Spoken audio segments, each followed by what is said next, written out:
Welcome back to Suppress Nation. Today we're going to take a look at a suppressor that's been out for a while, but it has led more people to the channel in the last few months than any other suppressor I have, and that is the Yankee Hill R9. This is a 17.4 stainless steel, tubeless, fully welded suppressor that is designed for PCCs, but you can shoot a lot of other calibers through it, with some barrel restrictions. Please check Yankee Hill's website for all the barrel restrictions for all the different calibers that you can shoot through the R9. The R9 is 5.2 inches long. It has a tube that is 1.563 inches in diameter. It does come with a direct thread mount. I have no idea where I put it at. I'm running a 3-lug on it, but with no mount, it comes in at 8.8 ounces. Now the R9 is full auto rated, but it's limited. Limited by what? I don't know. The website doesn't show exactly what calibers it's limited to. Is it 9mm? Is it 5.56? Is it 308? It doesn't tell you if there's a certain temperature you should get to. It just says limited.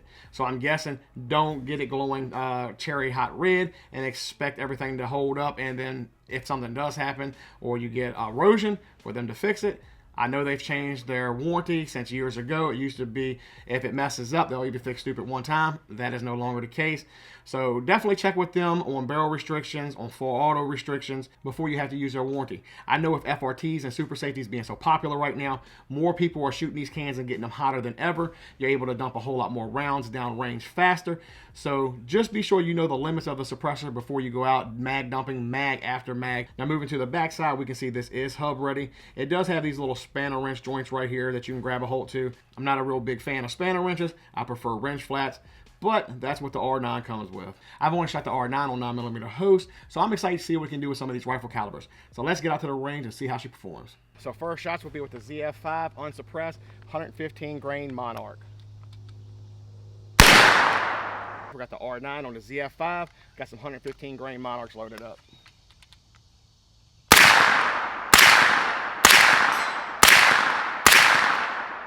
Now we got some 147 grain subs loaded up. Let's see how these sound.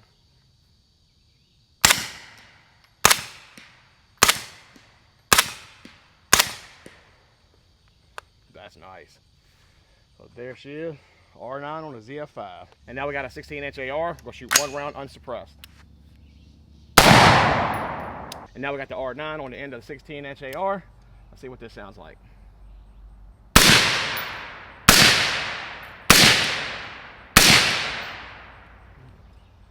Put one right here into the berm. I could maybe take 1 or 2 shots if I was hunting with it. Definitely not going to shoot all day without ears on, but ears aren't stuffy and ears aren't ringing. But there's the R9 on the 16-inch AR. Next up, we got the 8-inch 300 Blackout unsuppressed, one round down range. Now we got the 8-inch 300 Blackout, got some 220 grain subs loaded up. I have never shot the R9 before today on any other caliber but 9mm, I believe. I don't think I've tried it on anything. So everything I'm shooting on today is new to me. So 8-inch 300 Blackout, 220 grain subs. Here we go.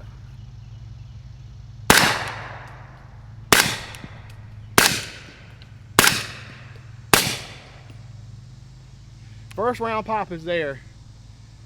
It's doable, especially if you're hunting or something like that right there.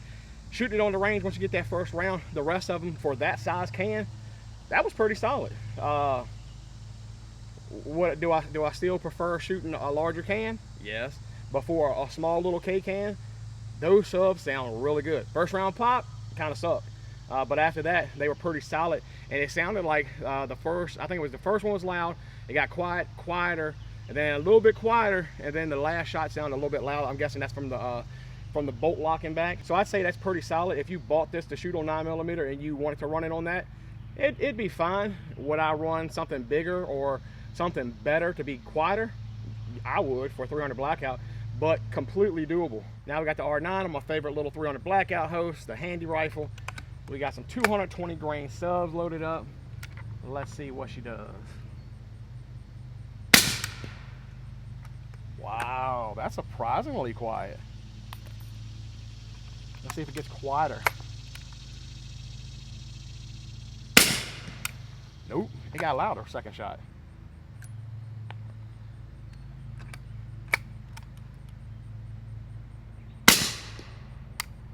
That's nice. That's pretty solid right there.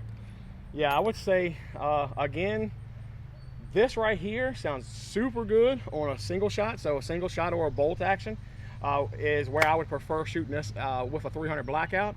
The Semi, it wasn't bad. First round had a lot louder first round pop than what it does here on the Handy rifle. So I do prefer it more on a single shot than a Semi. So I'd say for the size of the R9, that's really impressive.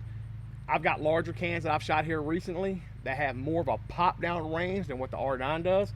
So for the R9 to be probably I would say a third of the cost of one of the suppressors I'm thinking about right now.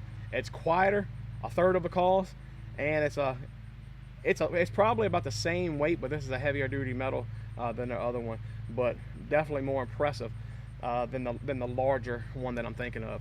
But there she is, R9. Now, before we shoot the R9 on 350 Legend, I want to give a big thank you to our guys over at Hanson Brothers. They are the biggest supporters of the channels. They sell suppressors, suppressor accessories. If you're here in Virginia, they handle all your NFA transfers. They handle all your gun transfers. They make the NFA process so simple. So if you want to support us here at Suppress Nation, shop over at HansonBrothers.com. Now we got a 16-inch Ruger American and 350 Legend. Got some 145 grain Winchester white box loaded up. My neighbor did just start cutting grass. Hopefully this doesn't affect the audio too much. But here we go. We got the R9 on the end. We have 145 grain Winchester white box loaded up. Let's see how that sounds.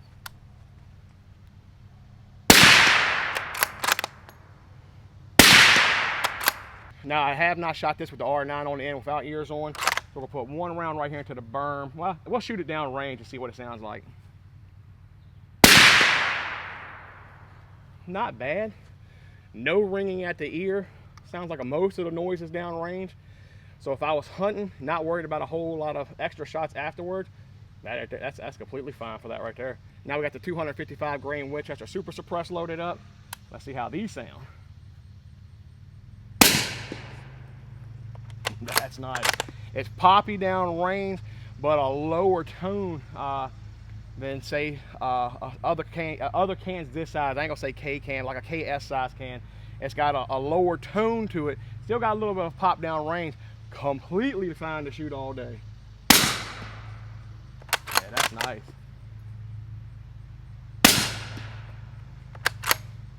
Like I said, little bit of pop down range before a can that size right there to make the 350 Legend subsonic ammo sound like that.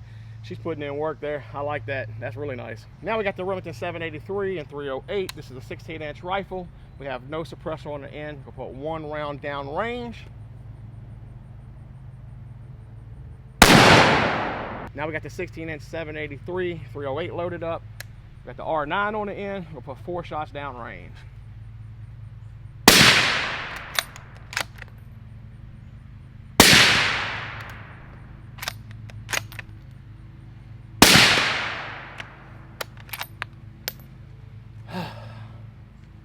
Hopefully this does not ring my bell.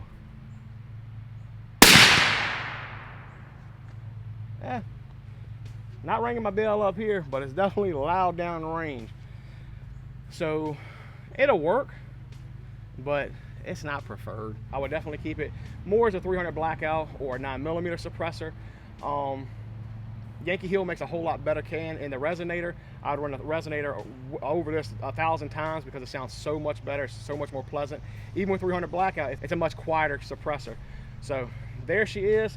That's the R9 on the host that I have here. I do appreciate you guys watching. God bless.